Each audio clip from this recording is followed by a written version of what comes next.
Joining us now is Vern Harnish. Vern is founder of EO, founder of Gazelles International, a columnist for Fortune magazine, and author of the wonderful book Scaling Up.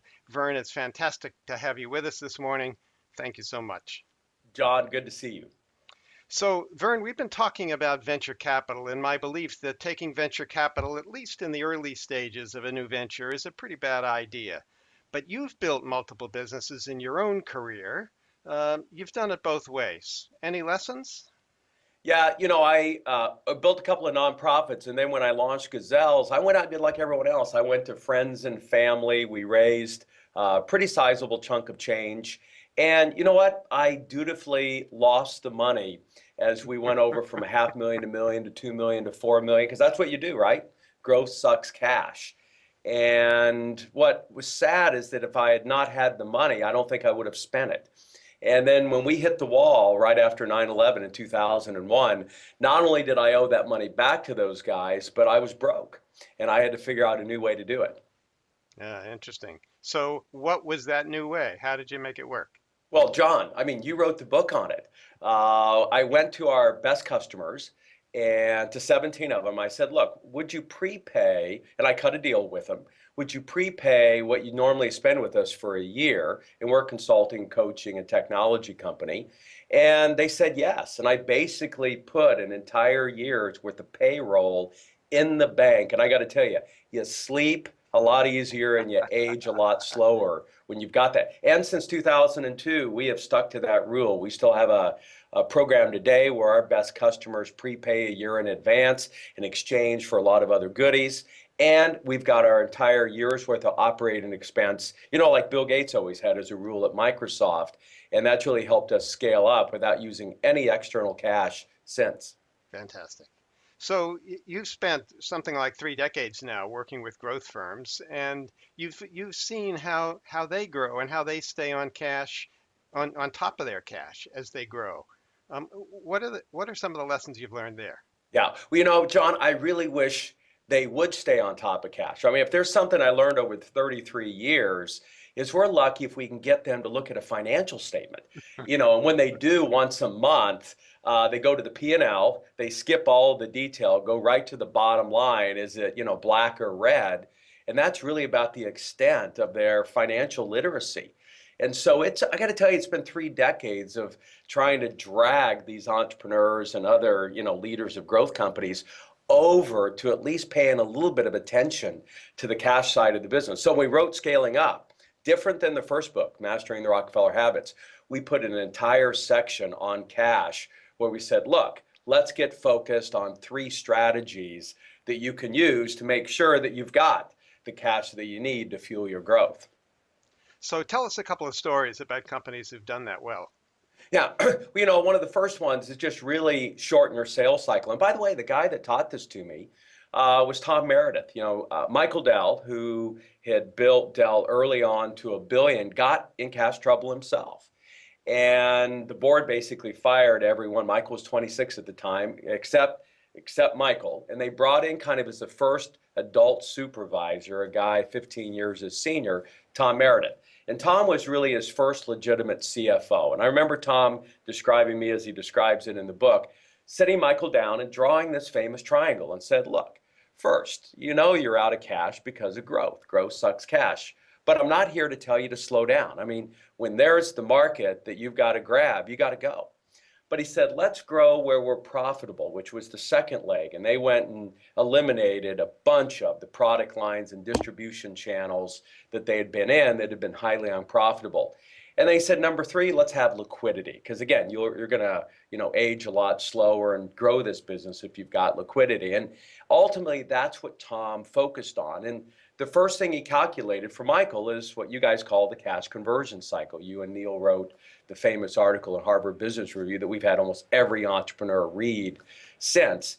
And they had a 63-day cash cycle. I mean, Michael had to spend $1 on sales and marketing and inventory and payroll and rent and utilities.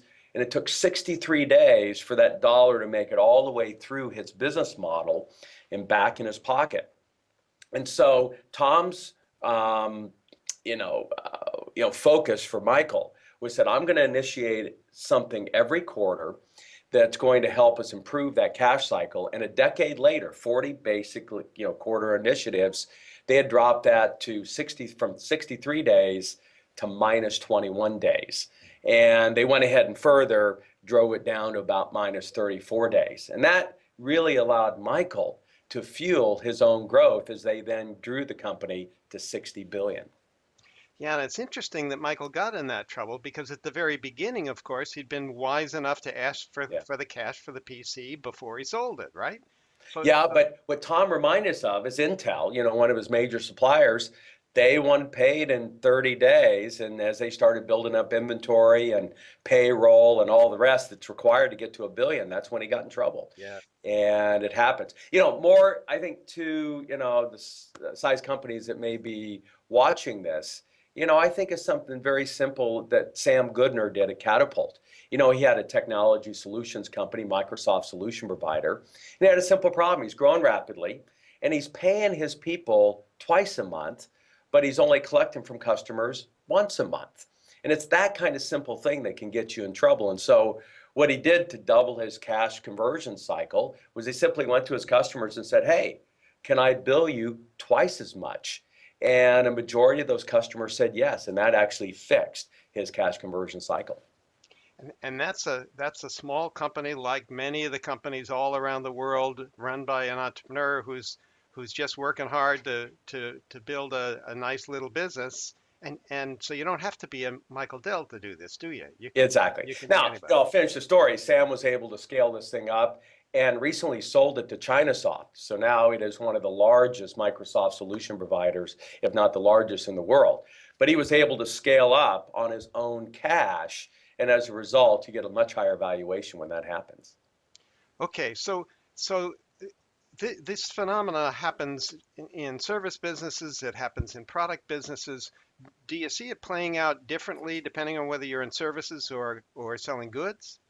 Yeah, I get a kick out of that because, as you know, a lot of product companies end up adding services as a way to enhance their margins, and service companies ultimately figure out a way to productize. And so I really don't see any different whether you're a manufacturer like Dell or your IT services like Sam had at Catapult. And one of the other ways that the companies can, just collect faster is actually get their bills out the door. Let me move to a staffing company, PPR, Dwight Cooper's firm. They had a challenge where, particularly if you're B2B, you've got a lot of your cash held up in accounts receivables. And for them, providing nurse staffing, of the thousands of hospitals they were servicing, about 150 represent a bulk of their account receivables. And so Dwight did something very simple. He had one of his staff and MIMS focus on the accounts payable clerks at those hospitals, building a relationship, nurturing a relationship with them like you would with your customers, because a lot of our cash is held hostage by these payable clerks. Her other job was to make sure the invoice got out today, not tomorrow. And last, that it was accurate. They found out once they went out and talked to these accounts payable clerks that their bill, their invoice wasn't structured anyway like what made it easy for the hospital to pay the bill. Then they did one other clever thing. They turned it from the standard white to light blue so the payable clerk could find it. And then Ann's job It's was the blue one. exactly get the invoice out, call 10 days later just to confirm that they'd received it. They'd say, hey, Ann, we love the way your invoice is structured. I see it in the pile. It's blue. I'm going to pull it out. And they took, John, 15 days out of their cash conversion cycle, just again by putting somebody on it and focusing on getting invoices out and getting those things collected much faster. So it's not rocket science, Vern. No. In fact, let me tell you what I think is one of my favorite ideas. It may be considered illegal. It's not really, but the guys don't want us to tell what the name of the company.